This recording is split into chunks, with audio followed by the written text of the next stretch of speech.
Pocas figuras son más influyentes que H.P. Lovecraft. A pesar de que su obra fue minusvalorada en vida, gracias al trabajo de un grupo de escritores y amigos organizados en el Círculo Lovecraft, sus cuentos y novelas pudieron superar la prueba de la posteridad. Gracias a este trabajo podemos disfrutar del ciclo de los mitos de Cthulhu, un compendio de relatos que nos habla de un universo manejado por fuerzas terribles y seres más allá de la imaginación. Una cosmovisión tan fascinante que influyó a diferentes generaciones de escritores y creadores e incluso empapó al género de los videojuegos y en particular a uno de los directores más relevantes de la actualidad. Son dos las grandes influencias que podemos rastrear en Hidetaka Miyazaki, director y presidente de From Software. En primer lugar estaría Berserk, el aclamado manga de Kentaro Miura, y en segundo lugar estaría Lovecraft. De hecho, en varias entrevistas Miyazaki ha declarado que en particular La llamada de Cthulhu inspiró a uno de sus juegos más apreciados por la crítica y el público. Así que en el video de hoy vamos a comprobar esto. ¿Qué tan inspirado en Lovecraft está Bloodborne? ¿Qué tan apegado al material original está? Y lo más importante de todo, ¿entiende el tono y el significado profundo detrás de la obra del escritor de Providence o es solo un ejercicio de estética? Pero antes recuerda suscribirte si no lo has hecho y hacerte miembro del canal si quieres apoyar este y futuros videos. Dicho todo esto, empecemos.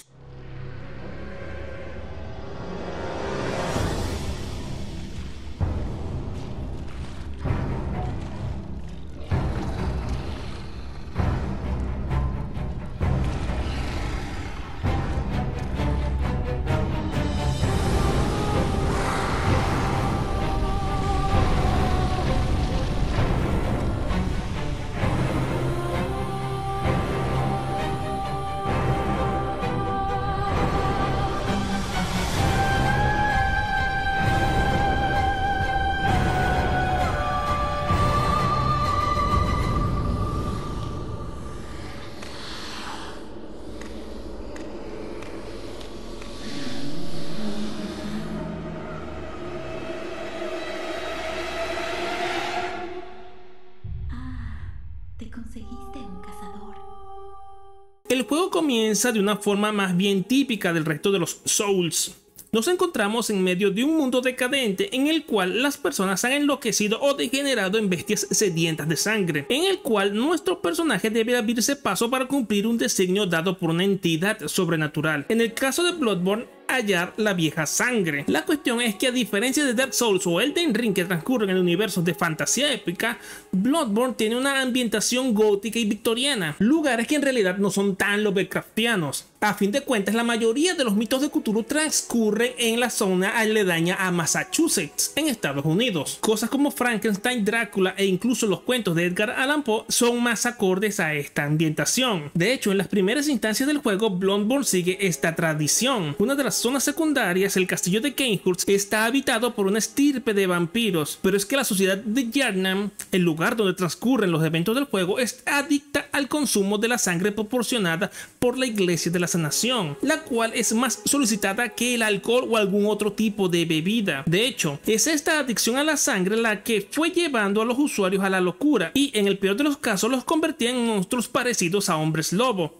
Es por eso que se creó la Logia de Cazadores, a la cual pertenece nuestro personaje, personas designadas a exterminar a las bestias durante las noches de cacería, que para darle más toque gótico aún, suelen darse en noches de luna llena. No es hasta superar las primeras horas del juego que nos encontramos con enemigos y jefes que rompen esa línea estética, mostrándonos horrores más allá de las estrellas. La mayor aportación de Lovecraft al género del terror es la forma en que abandonó todos los tropos y lugares comunes del género para ir introduciendo al género elementos de ciencia ficción, y así fue como nació el terror cósmico. Generar miedo ya no a través de lo oculto o lo esotérico, sino a través de aquello que se escapa a nuestra comprensión y que habita más allá de las estrellas.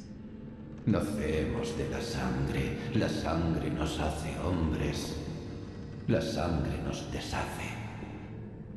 No hemos abierto los ojos, teme la vieja sangre.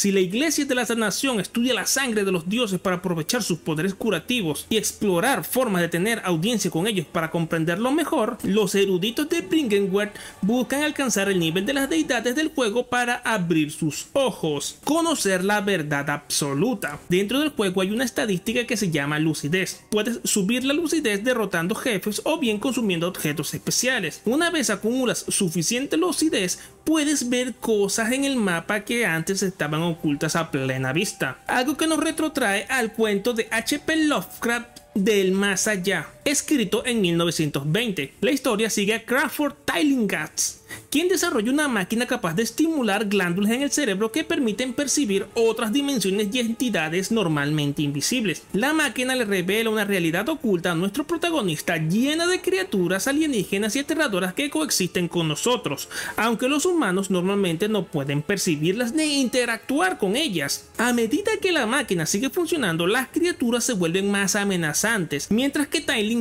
se regodea en su descubrimiento, aunque a costa de su propia cordura. Porque la lucidez es en realidad la forma que tiene el juego de cuantificar la locura por la que están atravesando los personajes que entran en contacto con fenómenos y poderes que deberían estar fuera del alcance de los mortales. Un tema recurrente en la literatura Lovecraftiana. Sus cuentos están llenos de científicos, aventureros o investigadores que en sus afanes por conocer mejor el universo entran en contacto con seres más allá de su comprensión o con fenómenos de una magnitud tal que la limitada mente mortal simplemente es incapaz de procesar. La forma que encontró Lovecraft de expresar la sensación de desolación proveniente de entender la escala del universo en comparación con la insignificancia de la especie humana.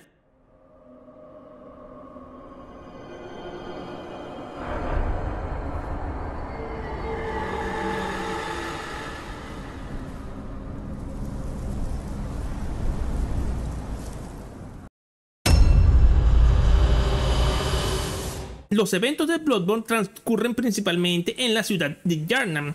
Esta fue fundada por los primeros eruditos de Bringenwerd, atraídos por los secretos de la vieja sangre, pero con el paso de los años la ciudad sería controlada por la Iglesia de la Sanación y la población enloquecería por su obsesión con la sangre, nombre que evidentemente remite a Arkham, la ciudad ficticia en la que Lovecraft ambientó buena parte de sus relatos, junto con los pueblos de Innsmouth y Dunwich. La ciudad sería fundada por los eruditos que escapaban de la represión de los oscurantistas de Salem y Boston durante la época de la Casa de Brujas, razón por la cual estudiantes y eruditos de todas partes del mundo viajaban a Arkham para estudiar y profundizar sus conocimientos en diferentes disciplinas.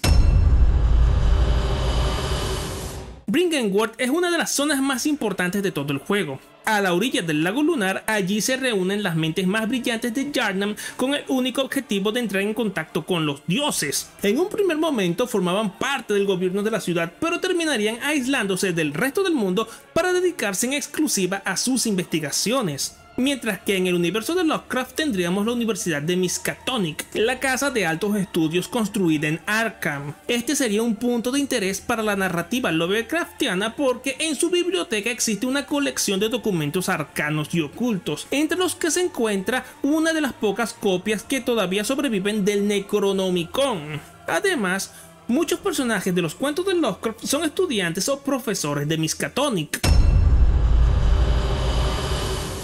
Los primeros habitantes de Yharnam fueron los Tumerios y también fueron los primeros en entrar en contacto con las deidades. Tras conocer las verdades del cosmos, los Tumerios traicionaron a sus dioses en un vano intento por alcanzarlos. Esto llevó a que los dioses borraran la civilización tumeria de la memoria de la humanidad, hasta que fueron descubiertos muchos siglos después por los eruditos de Bringenwerd. El lore de este lugar está fuertemente conectado con el relato de Lovecraft, La ciudad sin nombre. En esta historia, un hombre encuentra una ciudad oculta en las arenas del tiempo y decide aventurarse a explorarla a pesar de los peligros por la mera necesidad de comprender su origen. Se decía que Lovecraft había creado la ciudad sin nombre porque por aquella época también se descubrieron las ruinas de la civilización sumeria. En cualquier caso, la civilización tumeria representa el principio, el punto de partida de los eventos que llevarían al contacto de la humanidad con el cosmos, y es el deseo de comprender sus secretos la que movería a las diferentes facciones que habitan el juego. El DLC de Bloodborne nos presenta uno de los lugares que más abraza las referencias Lovecraftianas, ya no solo por el lugar en sí mismo, sino por todo el lore que lo construye.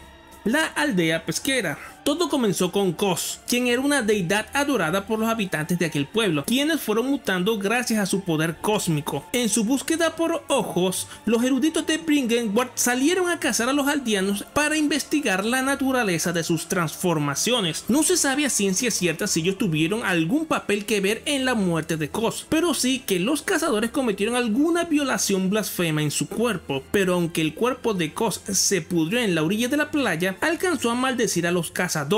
En represalia contra su profanación y la masacre hacia los aldeanos, los cazadores serían lanzados a la pesadilla del cazador, un limbo en el que estarían atrapados en una casa interminable que poco a poco los llevaría a la locura. Contexto que se asemeja muchísimo al de uno de los cuentos más famosos de Lovecraft, La sombra sobre Innsmouth. Nuestro protagonista descubre que los habitantes de aquel pueblo costero empiezan a adoptar la apariencia de Innsmouth cuando crecen y llegan a la adultez, apariencia que los asemeja a criaturas marinas, ya que son híbridos de los profundos. Los profundos son seres Lovecraftianos que se acercan a los pueblos pesqueros para ofrecer riquezas a sus habitantes a cambio de sacrificios y mujeres para procrear. Los niños producto de estas uniones nacen con apariencia humana, pero con el tiempo mutan para adaptarse a la vida bajo el agua, momento en el que son llamados por el padre Dagon y la madre Hydra, sus gobernantes deidades, quienes junto con Cthulhu forman su panteón. No te preocupes.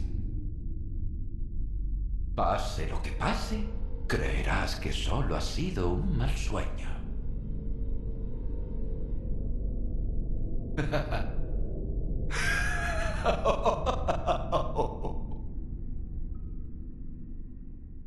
Los sueños juegan un papel preponderante en Bloodborne. El sueño del cazador sirve de base, nexo y punto de encuentro a lo largo de todo el juego. Además, constantemente el personaje entra y sale de planos de conciencia, sin saber a ciencia cierta si se encuentra en el mundo real, en un sueño o en una pesadilla. Es entonces cuando conocemos a una tercera facción, la Escuela de Mensis. Actuando en secreto, consiguió mezclar el conocimiento ritualístico de la Iglesia de la Sanación y el académico de Bringenwald, creando así la Pesadilla de Mensis. Nicolás es su regente y construyó la pesadilla en su obsesión por alcanzar la verdad. Al ser derrotado, ruega por no despertar, sin saber que ha muerto en el mundo real.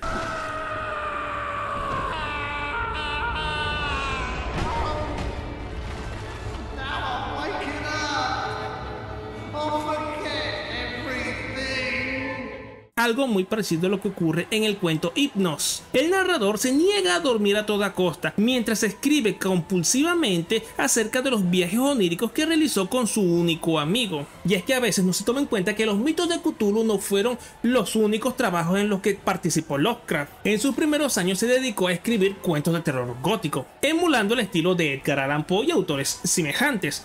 Luego pasaría 15 años escribiendo el ciclo de cuentos oníricos, que exploran las diferentes facetas de las tierras de los sueños, un reino imaginario que solo se puede visitar cuando uno está dormido. Y ya sería después de todo este trabajo que empezaría a abordar los mitos de Cthulhu. Y es en el ciclo de los cuentos oníricos donde nos encontramos a un personaje llamado Randolph Carter, quien en diferentes relatos viaja a través de mundos de ensueño y tierras desconocidas o poco comprendidas, haciendo fascinantes descubrimientos y luchando contra seres sacados de las peores pesadillas de la humanidad. Volviendo a Bloodborne, luego de vencer a Nicolás, podemos encontrarnos con uno de los jefes finales más interesantes del juego, la nodriza de Mergo, la protectora de un niño no nacido que se encuentra en nuestro plano y a la vez no, pero de quien podemos escuchar su llanto propagándose en todos los lugares por los que pasamos, acompañado de la luna roja que se ha apoderado del cielo por obra y gracia de los grandes.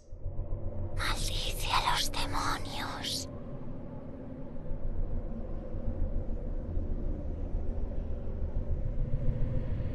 Maldice a sus hijos y a los hijos de sus hijos para siempre.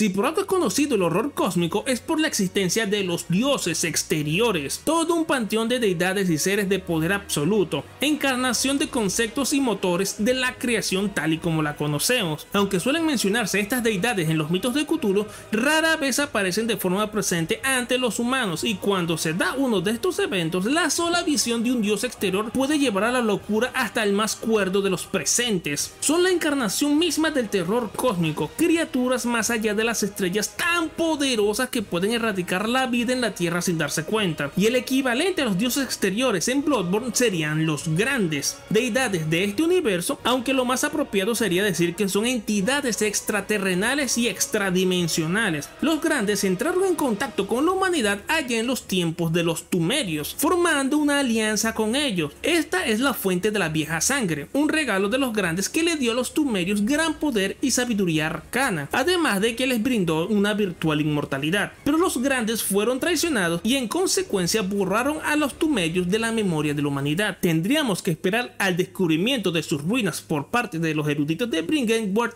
para que la humanidad volviera a entrar en contacto con estas deidades. La universidad estudiaría el conocimiento de los grandes, produciendo así a Rom, la araña vacua, un humano que alcanzó el nivel de un grande gracias al estudio de los restos profanos de Kos, el grande que protegía la aldea pesquera. Aún así, el experimento estaba incompleto, convirtiendo a Rom en un ser lobotomizado e inofensivo, siempre y cuando no se le moleste. Un estado parecido al que se encuentra Azathoth, conocido como el primer motor del caos. Se cree que es causante de la creación del universo. A pesar de su poder absoluto, Azathoth está ciego y carente de cualquier inteligencia, razón por la cual los otros dioses exteriores deben mantener a Azathoth en un estado de sueño constante, tocando monstruosas flautas y danzando en su alrededor en el centro del universo. Volviendo a Bloodborne, la Iglesia de la Sanación estudió la sangre de los grandes y de alguna manera encontró una forma de llamar a los seres más allá del cosmos, y así encontró una manera de atraerlos a nuestro plano de la existencia. Pero la única entidad que respondió al llamado sería Ebrietas, hija de las estrellas. Tengo la teoría de que es gracias a Ebrietas que la iglesia poseía un suministro constante de la sangre que repartía entre los habitantes de Yharnam, aunque a la larga esto les producía locura y los convertía en bestias. Y por último, la escuela de Mensis estudió los sueños como vía para entrar en comunión con los grandes. Para eso tuvo la ayuda de Amygdala, el grande representante del miedo. Esto además le permitió realizar toda clase de experimentos para crear híbridos humanos grandes. Pero ¿por qué estas criaturas de poder inenarrable se interesarían en seres tan insignificantes como nosotros?